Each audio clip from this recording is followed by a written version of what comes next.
I started to. Hey, so like, my stage name is Riggy Atmosphere, and the atmosphere of creative things. I'm also a poet. I do this thing called 52 Weeks, 52 Performances, where I release a poem every week. I take prompts from my audience on social media, and I do a poem based on that. So I'm going to be doing this week's entry live for you guys. So this week's prompts were Chalkboards, Perspective, Toxic Relationships, The Meaning and Purpose of Life, and Irresponsible. So you can look out for those within the poem somewhere. What else about me? I'm from West Hall, St. David's.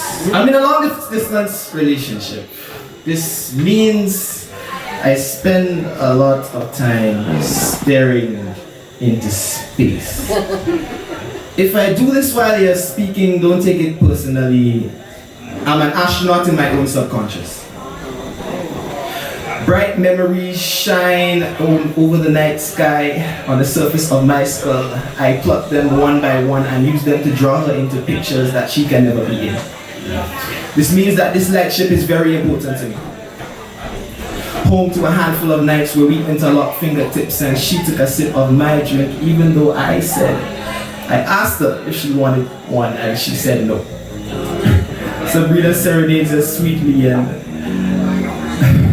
I pray to some higher power to fix my croaky ass voice so I could sing along maybe. I wonder if a princess's kiss works on her voice. Maybe I could sing her a love song and she would smile and I could save this recollection into my collection of stardust chalk that I keep and save up every time we're apart. And my life becomes a chalkboard. This isn't a metaphor, my life is a literal chalkboard. Between going to school and the literal chalkboard that's on my board where I write the titles of these poems that I write. I know black and white better than a chessboard. I know black and white better than a funeral. I know black and white better than America. And that's a different poem in itself, but the point is, perspective is everything. And everything looks like anything depending on the angling. I've had people come up and ask me if distance is toxic. What they really mean to ask is if my relationship is toxic. And I think that this is a word that we throw around far too irresponsibly these days. I mean, we put it in front of everything. It's like ketchup or chocolate. It's something like that. How far do we go to mask the fact that we want everything to serve us, and the minute it doesn't, boom! Toxic, poisonous, toxiferous, pestilent, pestiferous, viperous. You know what's toxic? Using a pile of big words to inflate your sense of intelligence. And it's very easy to slap a label on a jar, but harder to actually look into the contents of that jar and figure out what the purpose of the ingredients are.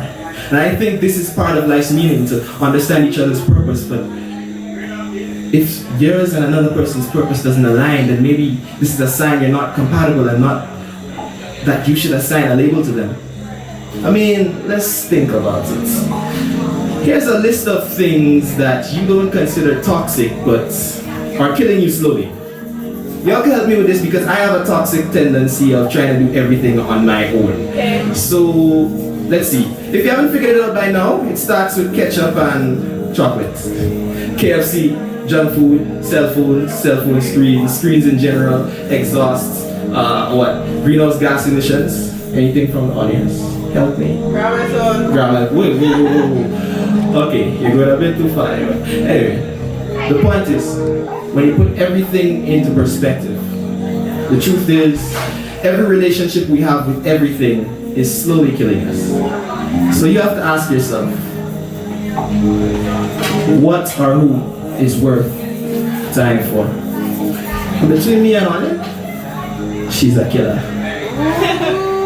Thank you.